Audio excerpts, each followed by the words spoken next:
Boa noite.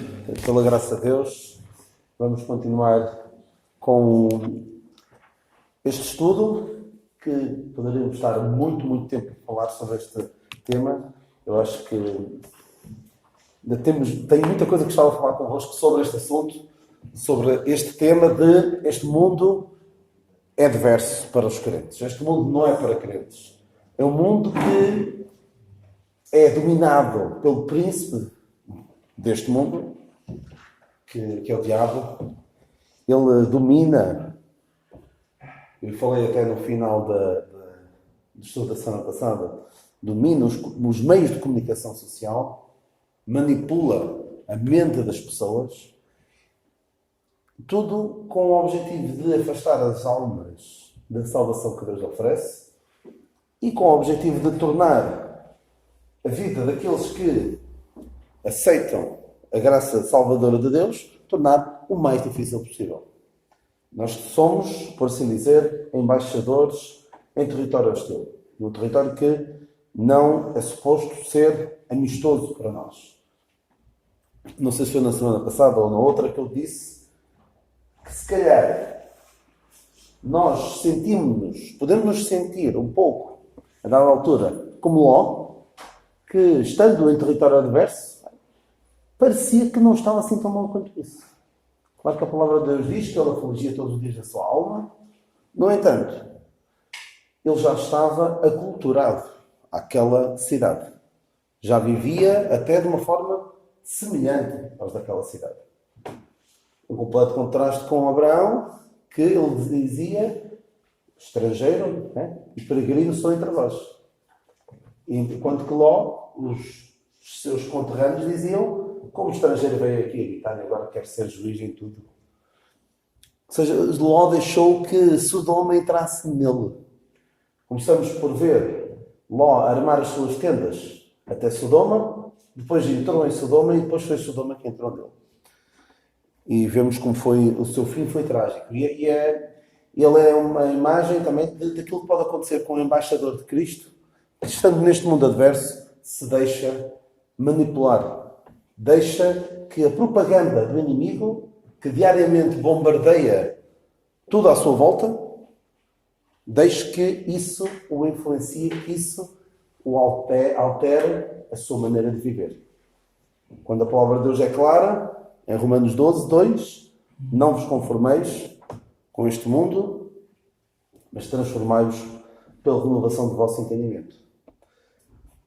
É esta a missão do crente, não se deixar contaminar por este mundo e, entretanto, ir anunciando a mensagem da graça salvadora de Deus.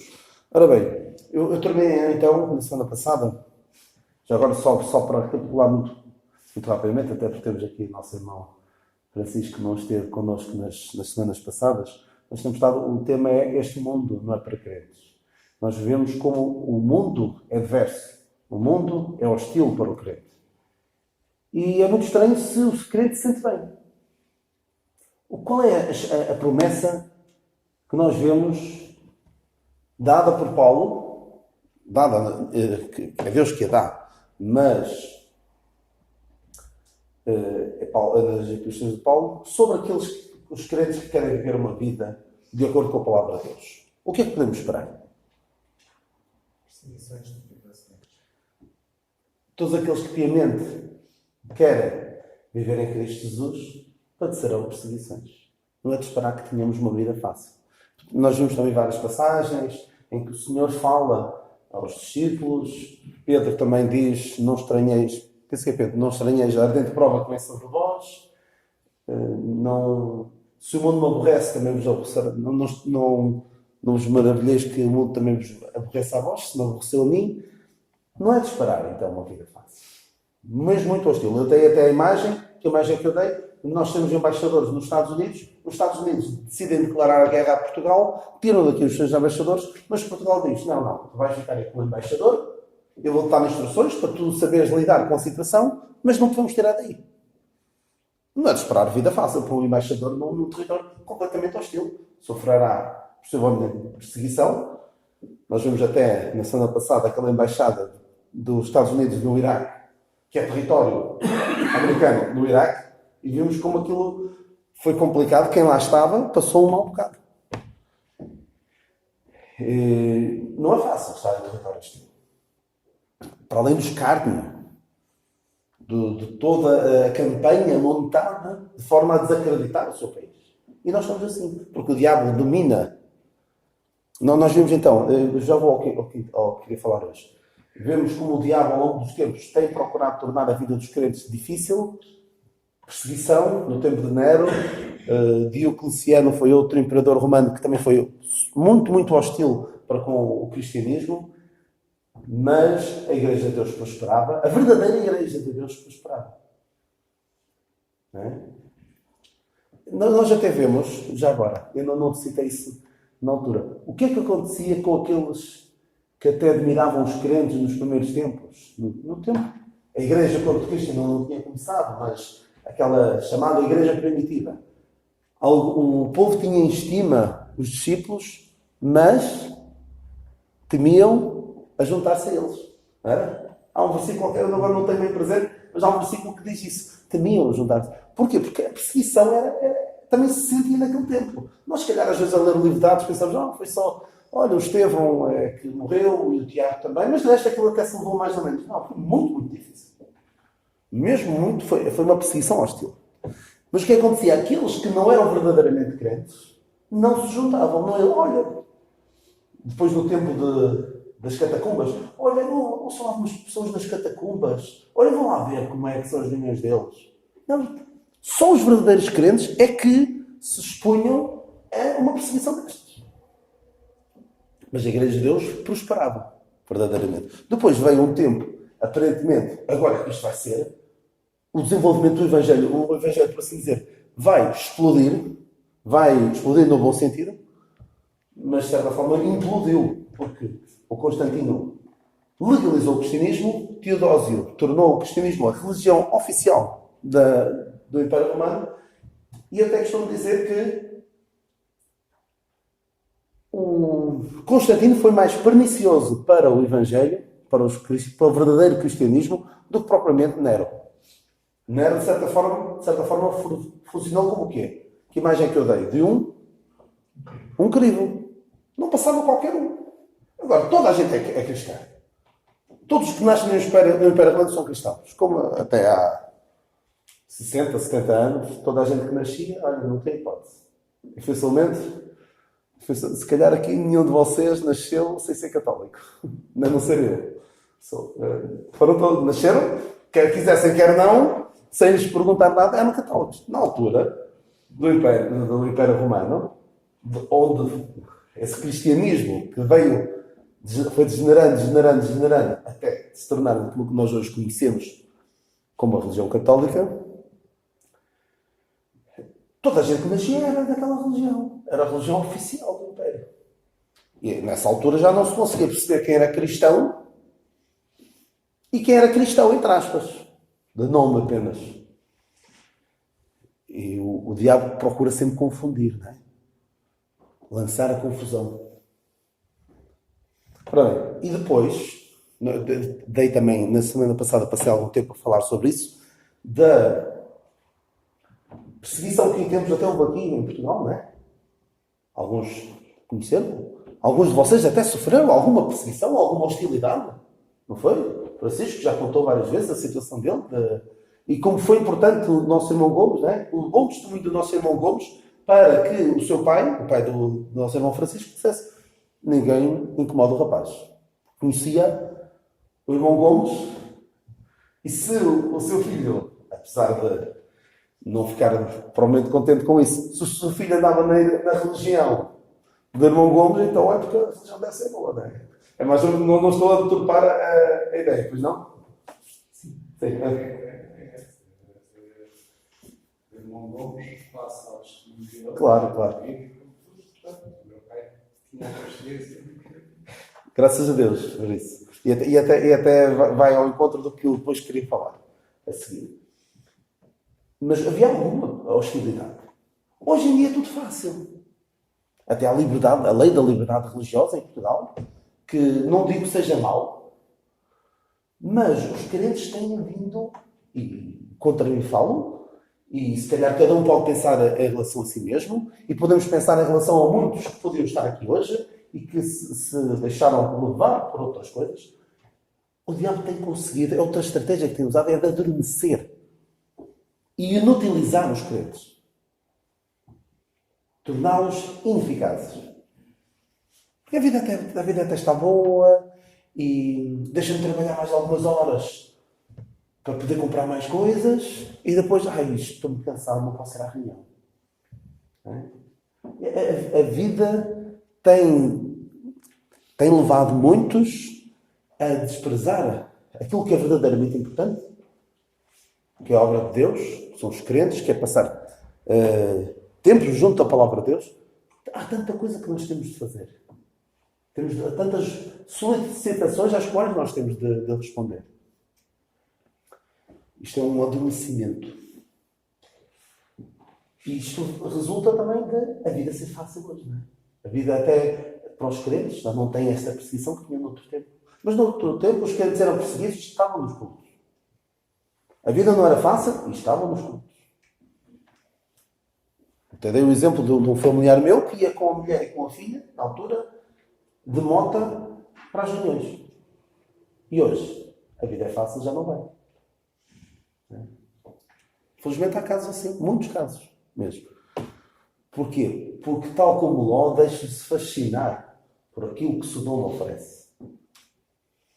E preferem por um pouco de tempo aquilo que Moisés não fez, por um pouco de tempo ter o gozo do pecado.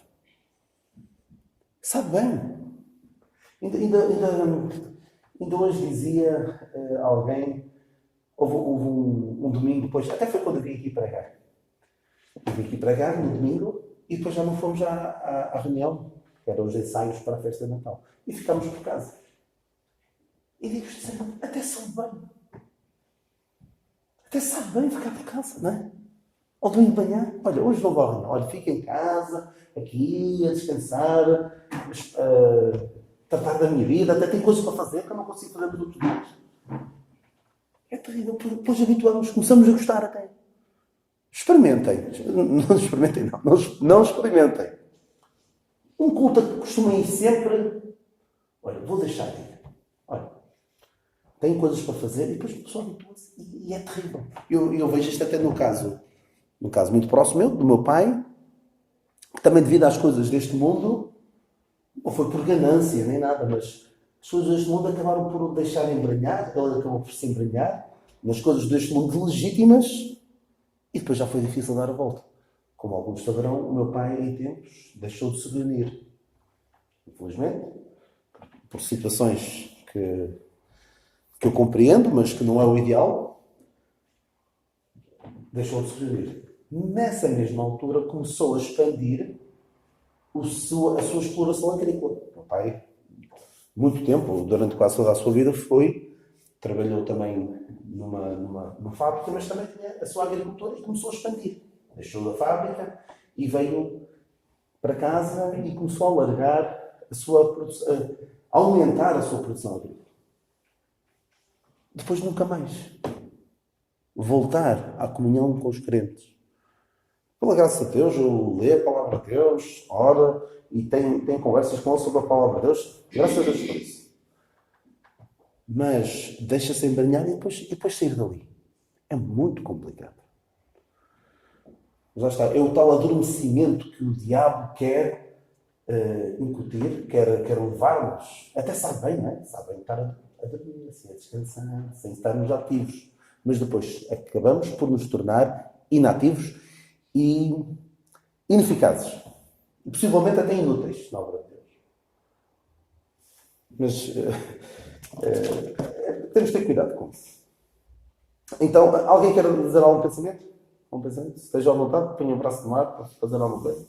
Se quiserem falar. Sim, diz. Só um pequeno apontamento, Daniel, uma questão. Muitas vezes nós, e eu também já incorri nisso, não sendo mentira, porque é verdade, muitas vezes nós, em termos históricos, falamos no equilíbrio da igreja, não é? Sim. Primeiramente, quando aquele imperador romano, Constantino, uniu o Império do Oriente e do Ocidente, né, tornando tudo cristão, que foi uma forma de manter o Império mais ou menos em paz. Mas a questão aí não foi o Imperador fez isto por questões políticas e de interesses. Claro. A questão aí foi os líderes da Igreja que se deixaram comprar Sim. por cargos políticos, Claro. interesses e valores, propriedades e muita coisa. Portanto, isso não havia Papa, se calhar. Não havia Papa. Não havia Papa. Portanto, os líderes da Igreja, quando falamos da Igreja primitiva, depois foi andando, aí, aliás, o Papa e os líderes da Igreja foram instituídos a partir daí, não é? Iam-se buscar às famílias de classe alta, os condes. Quem é que eram os líderes das igrejas depois? Os bispos. Eram os condes, os filhos dos condes e tudo isso. Portanto, porque passou por aí. Que é conhecer um pouco a história da igreja, conhecer a história da igreja depois do Império Romano aqui no Ocidente, nomeadamente em Portugal. Já tive a oportunidade de estudar um pouco a história da igreja em Portugal, né? Na época medieval, que fez a emissão do Abade de Núria em Braga, surgiu ali em Braga, não é? Claro. Portanto, a questão é exatamente aí que as lideranças da igreja que deviam preservar a unidade e os princípios deixaram-se corromper. Claro.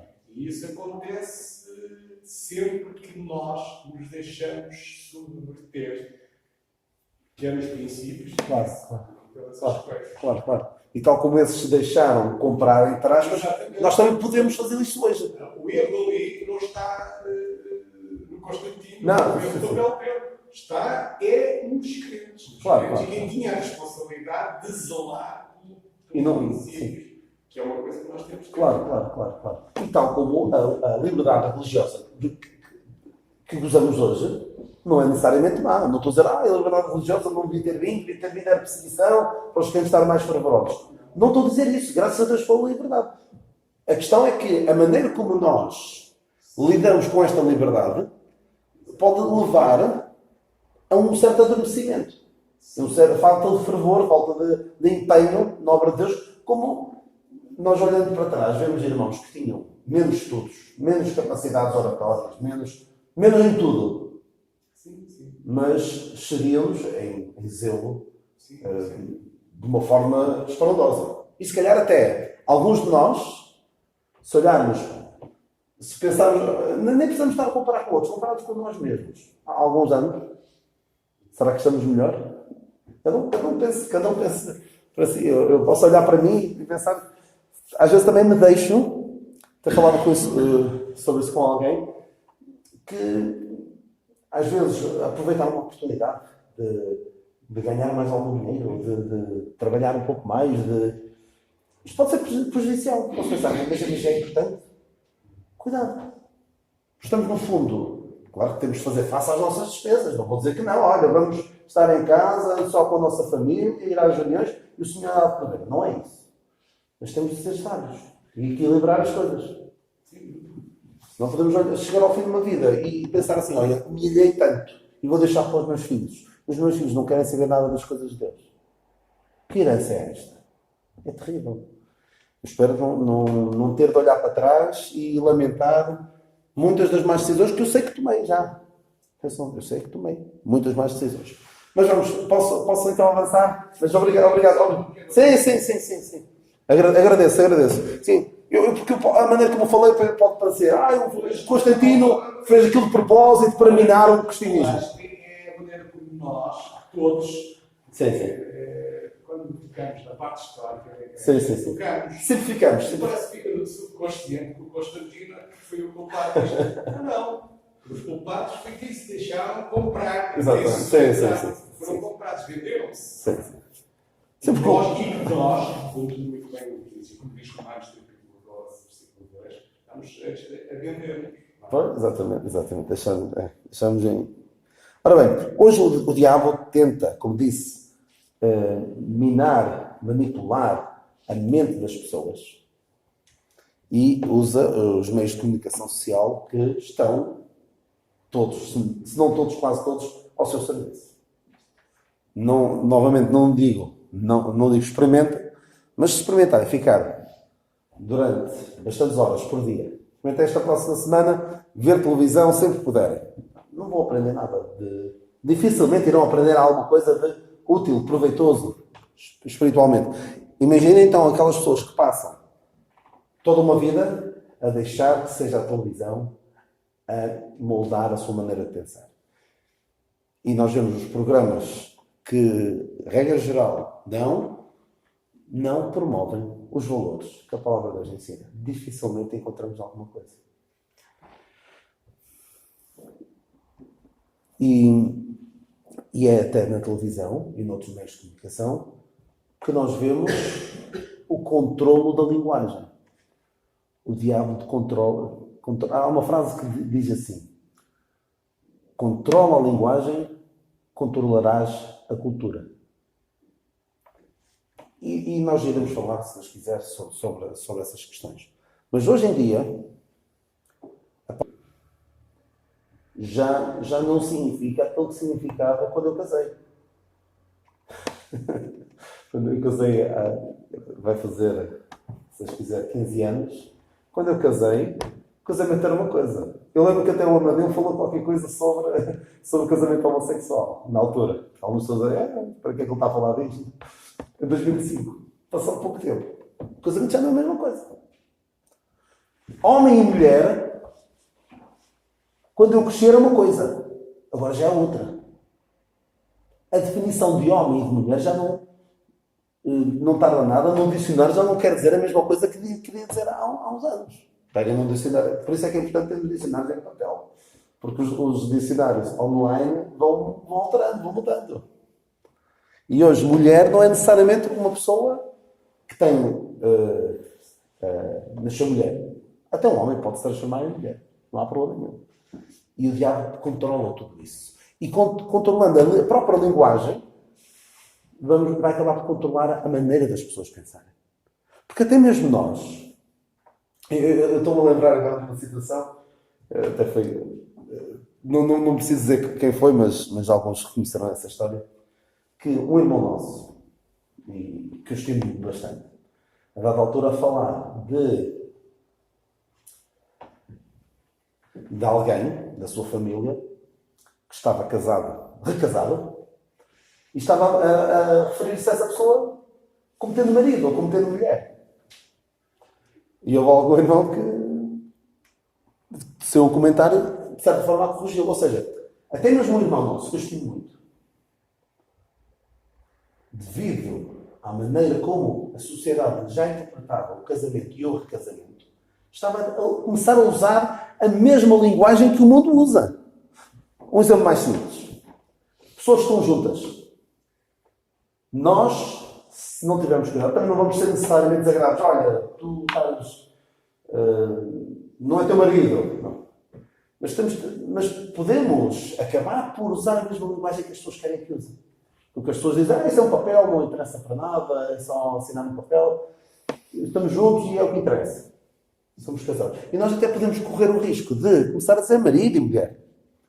E quem cai nisso, quem se deixa levar e começar a falar como o mundo quer, como o mundo impõe, como o príncipe deste mundo que controla a linguagem, que quer controlar a cultura, nós acabamos por enveredar. E quem envereda nisso não está nada. Então ele vai dizer de uma pessoa que nasceu homem, mas que agora quer ser mulher, não está nada. Mesmo os crentes dizem que é mulher.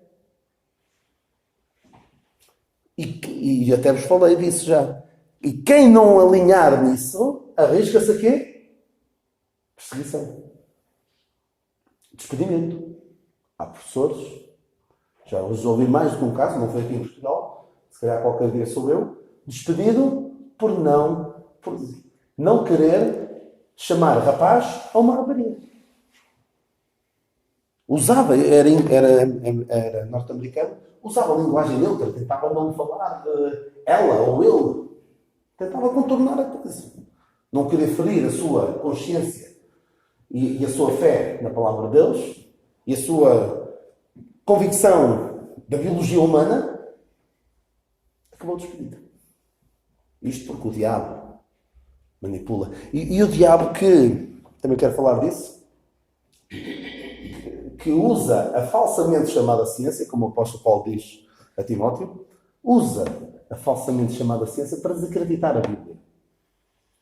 E é terrível como pessoas que se dizem a ciência desacredita a Bíblia e nós agora com a ciência não precisamos de Deus para nada. São essas mesmas pessoas a dizer não, o que a ciência diz não interessa. O que os cromossomas, as células daquela pessoa dizem que ela é homem. Mas ela sente-se mulher, portanto, esqueçam lá a ciência. Metam a ciência na gaveta agora por um bocado. O que nós temos é de ceder aos sentimentos das pessoas. É terrível, é terrível. Alguém dizia assim, a ciência permite ao homem moderno ser simultaneamente inteligente e ateu. Alguns até dirão que a ciência impede que o homem inteligente seja crente em Deus. Essa ciência basicamente pôs Deus de parte. E até vos falei na semana passada como alguns supostos cristãos, perante milagres bíblicos, como cedem à falsamente chamada ciência, dizem, não, aquilo aconteceu, o mar vermelho aconteceu daquela maneira, as pragas do Egito aconteceram, foi isto, foi aquilo. Foram milagres. Mas o homem não quer nada com Deus e agarra-se à ciência. Eu até já tive situações, e acho que já me disse, e vou ter cada vez mais. Dizer até amanhã, se Deus quiser. Isto já tive reações.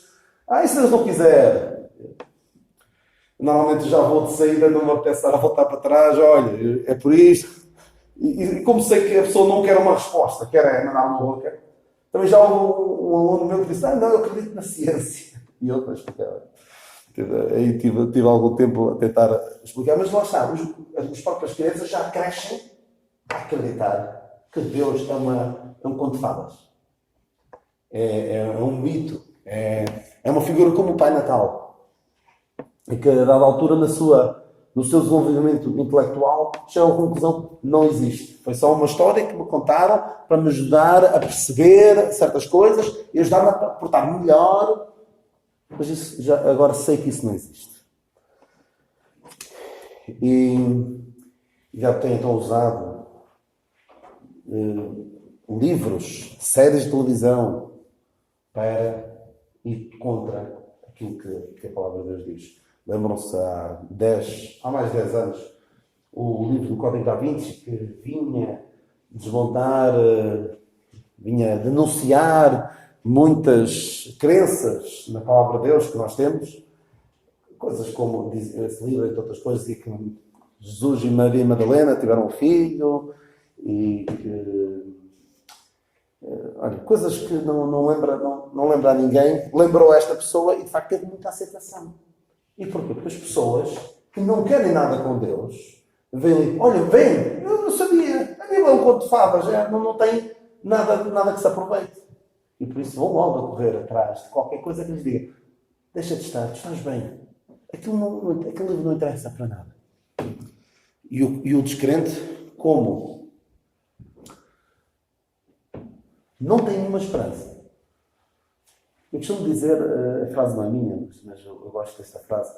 O crente tem duas esperanças, que são a mesma. Partir e estar com Cristo ou o arrebatamento. São as duas igualmente boas. Eu preferi o arrebatamento.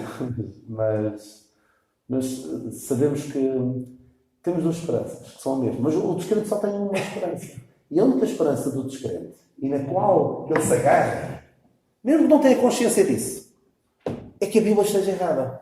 Porque se a Bíblia não estiver errada, ele está arruinado, está condenado.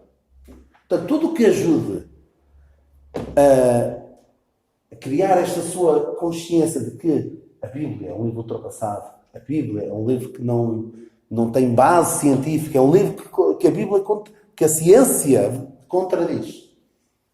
A arqueologia contradiz. Tudo é bem-vindo. Incluindo estas histórias fantasiosas completamente ridículas como desse Código da Vinci. Alguém dizia sobre o Código da Vinci que é uma história, uma história bastante até interessante, já saiu o filme já há bastante tempo, em que a história não é propriamente a contar, a querer recontar o que se passou com Jesus Cristo, não é isso, mas é um romance, um filme de ação, um livro de ação, tipo um policial, em que vão descobrindo pistas e vão fazendo certas revelações e ali pelo meio vão passando estas mensagens. Que Jesus não acreditava que era Deus, que Jesus teve um caso com Maria Madalena, por aí fora, que o Santo Graal era o bebé que ela tinha, dele. Coisas completamente ridículas. Alguém dizia assim, isto é tão mau, isto é quase como contar uma história que tenha como pano de fundo a Segunda Guerra Mundial. Que há histórias, há filmes, há relatos que têm como pano de fundo acontecimentos históricos. É como fazer isso, uma história, e depois pôr a Alemanha a ganhar a guerra. Algo que a gente sabe perfeitamente que não vai acontecer. Mas é isso que as pessoas vão atrás de algo que é falso porque ajuda a reforçar este sentimento, esta convicção de que tudo o que diz na palavra de Deus, tudo o que diz respeito a Deus, é uma fantasia, não interessa para nada. E por isso, lá está, vão pessoas cultas, supostamente cultas, pessoas inteligentes, vão a correr atrás do erro. Isto de certa forma, acontece aquilo que está previsto, não é para agora, mas durante a grande tribulação. Como não quiseram crer na verdade, Deus vai enviar a operação do erro para querer não mentir. E de certa forma, não é exatamente isso, mas é um pouco o que está a acontecer. Não creem na verdade, vêm a mentir e lá vão elas a correr atrás daquilo. E amam mais as trevas do que a luz. E nós temos também visto como o conceito de pecado tem vindo a ser eliminado. Há até uma versão da Bíblia traduzida recentemente para um português em que a palavra pecado não aparece. E curiosamente, é um professor de História, acho eu, Frederico Lourenço, já ouviu falar da Bíblia. Soube há pouco tempo que é homossexual. Ora, nada é por acaso. E este homem fez uma tradução da Bíblia que é mesmo muito conveniente, não há pecado. E o diabo tem conseguido ver. Se nós falarmos em pecado, parece que é uma palavra esquisita. Ou já nem sequer tem a conotação da gravidade que tinha outrora. Também, infelizmente, é algo que também cada vez menos se fala de cima do público. É desagradável. As pessoas querem mensagens de ânimo e de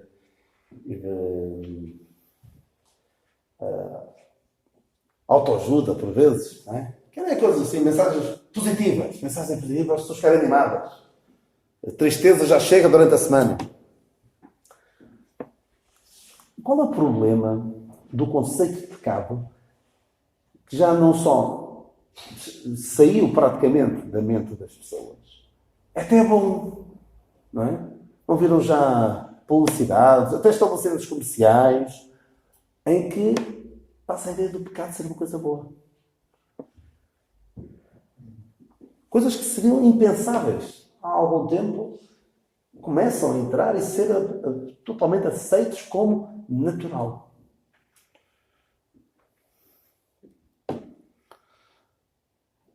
E nós vemos como as políticas, aquilo que tem vindo a ser introduzido ao longo dos tempos, tem vindo a dificultar cada vez mais a consciência das pessoas terem, a consciência que as pessoas têm do seu pecado. Só que um pequeno parênteses. Vocês já ouviram provavelmente falar, eu estou quase a terminar, vocês já ouviram falar há uns tempos, há muito tempo, já houve um grande sermão, famosíssimo, Pecadores nas mãos do Deus direto. do Jonathan Edwards. Estamos a falar pai, do século XVIII. E os relatos que se contam disso, então, claro, também pode às vezes ser um bocadinho exagerado, só para impressionar mais, mas o que eu ouço dizer é que ainda antes deste nosso irmão ter subido ao púlpito, as pessoas ali naquela sala já haviam uma convicção de pecado tremenda naquelas pessoas. Depois aquele sermão foi mesmo a machadada final na resistência que alguns tinham para com Deus. Hoje em dia é difícil alguém ter consciência do seu pecado. Porque o pecado não é mau. Agora, o que é pecado hoje em dia? Pecado hoje em dia é alguém dizer, olha, isto está errado. Isso é o maior pecado. O maior pecado, hoje em dia, não é pecado, não é imoralidade, não é desonestidade. O maior pecado é julgar. Quem és tu para me julgar? Deixa-o ser feliz à maneira deles. O pecado já não existe. E é a grande tragédia. Nós, hoje em dia, já se torna ilegal em alguns sítios denunciar algum pecado, dizer, olha, isto está errado, e já nem precisamos de ir para chamar pecado. Dizer só, está errado, não faz sentido, é anticientífico. Mas qual é o problema? É que torna difícil. Claro que a ação é do Espírito Santo. Mas torna difícil as pessoas terem consciência do seu pecado. E quem não tem consciência do seu pecado, qual é o problema? Qual é o problema? As pessoas não têm consciência do pecado. Não têm consciência do estado em que se encontram. Não têm consciência da necessidade que têm de uma salvação. E o diabo tem conseguido isso. Tem conseguido tornar difícil, cada vez mais difícil, as pessoas chegarem ao conhecimento da sua, a compreensão da sua necessidade de um Salvador. Porque se não há pecado, não há necessidade da salvação. E é este mundo em que nós nos encontramos. Um mundo onde o pecado já não existe. Onde o pecado é julgar. Julgar é o pecado mais grave de todos. Porquê que não deixas as pessoas serem felizes? E às vezes até alguns crentes que não enveredam por isso. Deixa-o estar. Até estou melhor assim. Cuidado. Não nos deixemos enganar ao ponto de sermos apenas mais um nesta grande multidão que não quer nada com Deus. Ló deixou-se enganar. Ao ponto que era apenas mais um, como os outros. Mas nós temos que continuar a afirmar aquilo que a palavra de Deus diz. Mesmo que soframos perseguições. Mesmo que tenhamos adversidades, soframos o que quer que seja. Não vamos desgraçar a nossa missão enquanto embaixadores aqui neste mundo.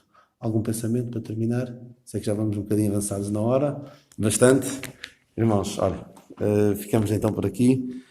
Mas temos de